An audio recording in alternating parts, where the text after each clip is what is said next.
हमारे भारतीय संस्कृति में हमेशा से परंपरा रही है कि जब भी हम कोई अच्छा काम करते हैं, बढ़िया काम करते हैं, तो भगवान का नाम लेते हैं जी। तो मैं आप लोगों से करबद्ध निवेदन करना चाहूंगा कि आप सभी लोग अपने फेफड़े में सांस भरेंगे और मेरे साथ हर हर महादेव बोलेंगे। आपके आवाज की गड़गड़ाहट इतनी तेज होनी चाहिए, आप तो हो 50 लोग, लेकिन आपके आवाज की गड़गड़ाहट इतनी तेज होनी चाहिए कि रिफाइनरी का जर्रा जर्रा कुछ समझ रहे हैं। तो मेरे साथ बोलेंगे, सांस भरिए, बोलिए हर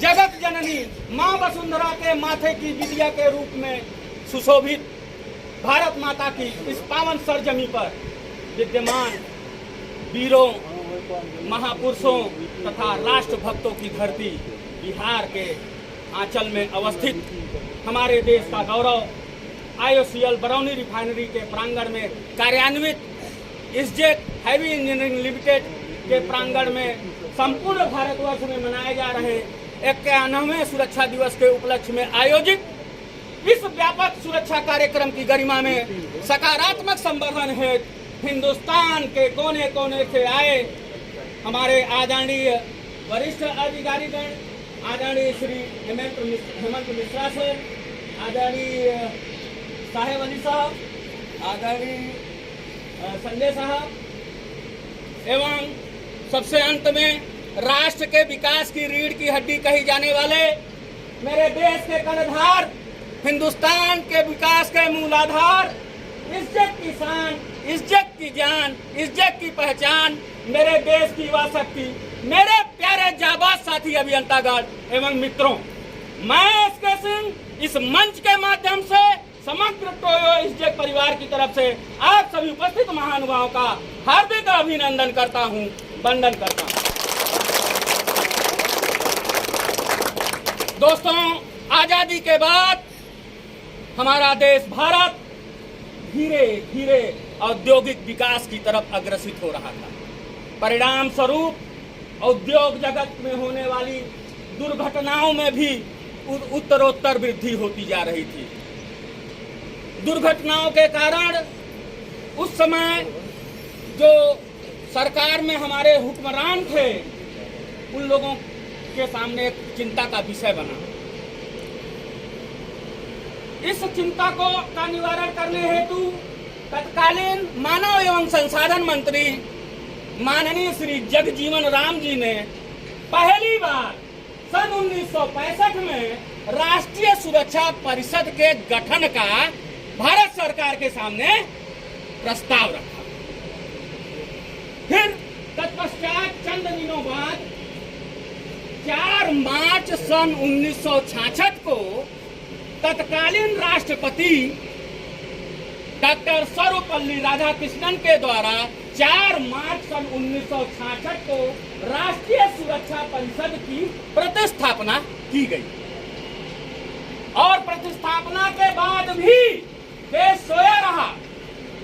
जो हमारे राष्ट्रीय सुरक्षा परिषद का उद्देश्य था, वो उद्देश्य देश को नहीं मिल पा रहा था। केवल संगठन बना देने से हमें हमारा लक्ष्य नहीं मिलता है। फिर दुर्घटनाओं का सिलसिला चलता रहा।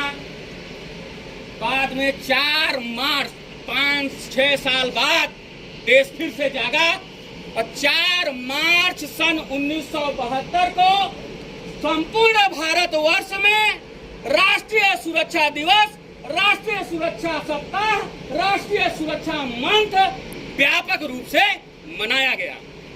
उसके बाद से लेकर आज तक हम सभी लोग प्रत्येक वर्ष 4 मार्च को राष्ट्रीय सुरक्षा दिवस के रूप में मनाते आ रहे हैं। बात समझ में आई? राष्ट्रीय सुरक्षा दिवस हम लोग क्यों मनाते हैं? यस, राष्ट्रीय सुरक्षा दिवस मनाने का जो हमारा उद्देश्य है, हमारे कामगार भाइयों में, खुद में, पूरे ऑर्गेनाइजेशन में काम करने वाले जितने भी मेंबर्स हैं, सब में सुरक्षा के संदर्भ में प्रख्यात नियमों, विनियमों तथा कार्य विधियों के प्रति जागरूक करना है। समझ रहे हैं? आप लोगों की जागरूकता ही हमारा उद्देश्य है। कहते हैं सेफ्टी का मतलब होता है to identify the causes of incidents and removing them before occurrence of accident. अर्थात दुर्घटना घटित होने से पहले दुर्घटना घटित होने के कारणों को जानना, पहचानना तथा उसका निराकरण करना, यही सुरक्षा है दोस्तों।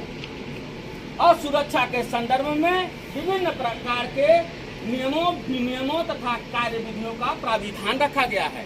जैसे कि जेएसए, वर्क परमिट, ये सब क्या है?